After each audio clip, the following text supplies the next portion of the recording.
मेरे भाइयों महसूस करके देखना है, मेरे भाइयों तसव्वुर करके देखना कि जब मैं मर जाऊंगा, मेरी हर बहन ये सोचे कि जब मैं मर जाऊंगी, मेरा हर भाई ये सोचे कि जब मैं मर जाऊंगा मेरी हालत क्या होगी।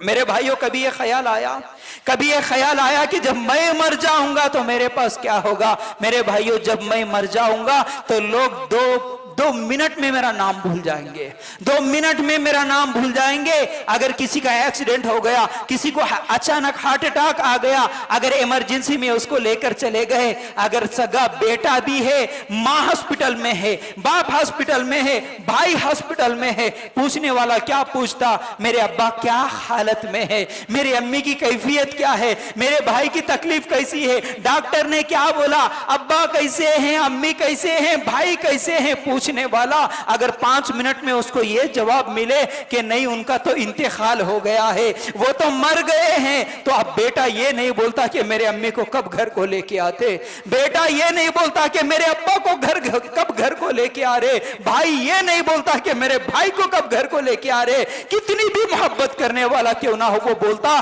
कि डेड बॉडी कब ला रहे, लाश को कब ला रहे। अभी तक अम्मी अब्बा बोलने वाला अम्मी अब्बा बोलना भूल जाएगा, दोस्त है तो हमारा नाम लेना भूल जाएगा। मेरे भाइयों ये दुनिया की मोहब्बत है जिसकी वजह से आज हम अल्लाह को नाराज करते हैं। इन लोगों की वजह से हम अल्लाह के हराम करदा चीजों को हम लोग अमल करते हैं। अल्लाह के लिए गौर करना क्या होगा जब मैं मर जाऊंगा, अपने आप से सवाल करना जब मैं मर जाऊंगा क्या होगा, जब मेरी लाश को घर में लाया जाएगा उस वक्त क्या होगा। वो बच्चे जो सुबह शाम मुझसे मोहब्बत करने वाले, मुझसे प्यार करने वाले, अब्बा अब्बा बोल के घर में आने वाले, जिनको मैं उठा लेता था, मोहब्बत करता था, जिनके लिए मेहनत करता था, जिनको बोसा देता था, जिनको आंखों की ठंडक समझता था, मेरे भाइयों वो बच्चे आज मेरे करीब आने से डरेंगे।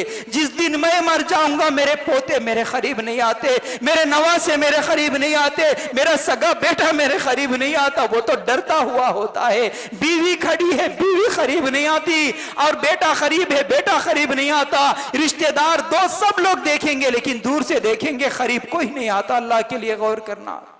हर रोने वाला ये सोच के रोएगा कि मेरा क्या हाल होगा, अब मेरा शोहर का इंतकाल हो गया है, अब मेरी जिंदगी कैसे गुजरेगी, ये सोच के बीवी रोती है, बेटा भी रोता है तो मेरे अब्बा जितने दिन जिंदा थे मेरे लिए कितनी आसानियां थी, अब अब्बा मर गए मेरा क्या होगा। अपने बारे में सोच के रोता, लेकिन मरे हुए उस मैयत के बारे में सोच के कोई नहीं रोता कि अब मेरे अब्बा मर गए तो फिर उनका क्या होता होगा खबर में, ये सोच के कोई नहीं रोता। मेरे भाइयों जिस दिन मौत आएगी, कितना भी बड़ा ताकतवर क्यों ना हो, कितना भी बड़ा पहलवान किस्म का आदमी क्यों ना हो, वो अपने हाथों से एक गिलास पानी उठाकर नहीं पी सकता। इतना कमजोर कि वो लेटा हुआ है, बीवी बच्चों को समझा नहीं सकता कि मत रो, वो समझा भी नहीं सकता। आंखों के सामने सब लोग हैं, रो रहे हैं, सिर्फ दुआएं कर रहे हैं। करोड़पति भी क्यों ना हो, अगर डॉक्टरों से बोले कि मैं करोड़ रुपए दूंगा मेरे भाई को बचा लेना, मेरे बच्चे को बचा लेना, डॉक्टर भी बोलेगा करोड़पति है तू, तेरे पैसे तेरे जेब में रख, मैं अपनी कोशिश करूंगा, उसके बाद सिर्फ अल्लाह के हाथ में है ये जिंदा रहेगा या मरेगा। मेरे भाइयों अल्लाह के लिए गौर करना, जिस दिन मैं मर जाऊंगा मेरी औलाद मेरे घर वाले मुझे बेडरूम में सोने नहीं देते।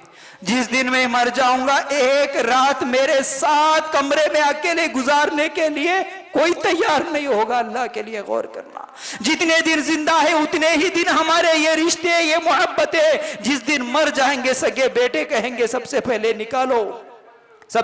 निकालो बाहर। अल्लाह के लिए गौर करना, इतना कमजोर कि मेरे कपड़े भी मैं खुद नहीं उतार सकता। जिस दिन मैं मर जाऊंगा लोग मेरे कपड़े उतारेंगे। इतना कमजोर हो जाऊंगा उस दिन मैं अपना गुस्ल नहीं ले सकता, पानी नहीं नहा सकता, दूसरे लोग मुझे पानी नहीं लाएंगे। कोई क्या है कफन की तैयारी कर रहा है, तो कोई खबर की तैयारी कर रहा है, तो कोई लेके जाने की बात करता है, लेकिन कोई रखने की बात नहीं करता, कोई घर में रखने की बात नहीं करता। होगा। बच्चों के लिए क्या है, 10-10, 20-20, 50-50 एकड़ भी जमीन तुम खरीद के रखो। कोई बेटा ये नहीं बोलता अब्बा की याद के लिए मैं मेरे घर में खबर बना के रखूंगा, कोई ये नहीं बोलता। मेरे भाइयों, हर एक लेके जाने की कोशिश करता है। अल्लाह के लिए गौर करना, ये मौत की हकीकत है, ये मौत की याद है। मेरे भाइयों, इस मौत को याद करो, तब जाके हमारे लिए इस जिंदगी में नेकियां करना आसान है। अब जिस दिन मुझे उठा के ले जाएंगे क्या हाल होगा उस दिन, मेरे भाइयों तसव्वुर करके देखना। जिस दिन मुझे उठाकर ले जाएंगे, हर एक मुझे गांव के बाहर पहुंचाने की कोशिश करता है। जिस दिन मुझे कब्रिस्तान में पहुंचाएंगे उस दिन मेरी क्या हालत होगी। जिस दिन मुझे अकेला कब्र में लिटाएंगे उस दिन मेरी क्या हालत होगी। और मुझे लिटाने के बाद सबसे पहले मेरे चेहरे पे मिट्टी डालने वाला कोई मेरा दुश्मन नहीं होगा। दुश्मन मिट्टी नहीं डालता, मेरे चेहरे पे मिट्टी डालने वाला मेरा बेटा होगा, मेरा भाई होगा, मेरा बाप होगा। जो दुनिया में मुझसे मोहब्बत करता था वही आज मेरे चेहरे पे मिट्टी डाल के वापस आ रहा है। अल्लाह के रसूल सल्लल्लाहु अलैहि वसल्लम फरमाते हैं, जब मैयत को दफन करके लोग वापस जाएंगे, उस दिन वापस जाने वालों की कदमों की आवाज को अल्लाह ताला सुनाता, उस मैयत को सुनाता। क्यों सुनाता? देख देख देख, तो दुनिया में किसकी मोहब्बत के खातिर, किन लोगों के लिए दुनिया में क्या क्या अमल करके आया, वो तुझे छोड़ के जा रहे हैं। देख, वो तुझे छोड़ के जा रहे हैं। देख, तो अब उनको पुकार के तो बोल, तो उनको चिल्ला के तो बोल, तो पुकार के बुला तो सही, क्या कोई तुम्हारी पुकार सुनेगा? मौत का फरिश्ता ही जब आएगा ना, उस वक्त से तुम्हारा पुकारना बंद हो जाएगा।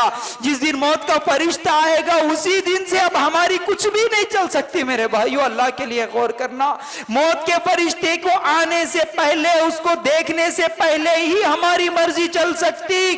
अगर मौत के फरिश्ते को देख लिए तो अब हमारी मर्जी नहीं चलेगी।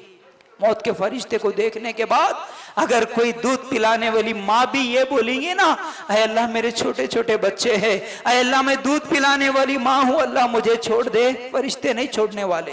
अल्लाह मेरे बच्चों की शादियां नहीं हुई, अल्लाह मैं उनकी शादियां करके आऊंगा, फरिश्ता नहीं छोड़ने वाला। सूरह मोमिनून में इसी को अल्लाह ताला फरमाते हैं, हत्ता इज़ा जाअ अहदहुमुल मौत क़ाल रब्बिरजिऊन लअल्ली अअमलु सालिहा। उस दिन मौत के फरिश्तों को देखने के बाद कोई पुकारे, अल्लाह मुझे वापस भेज दे, मैं अच्छे अमल करके आऊंगा। वापस भेजने वाला कोई नहीं होगा। कल्ला, हर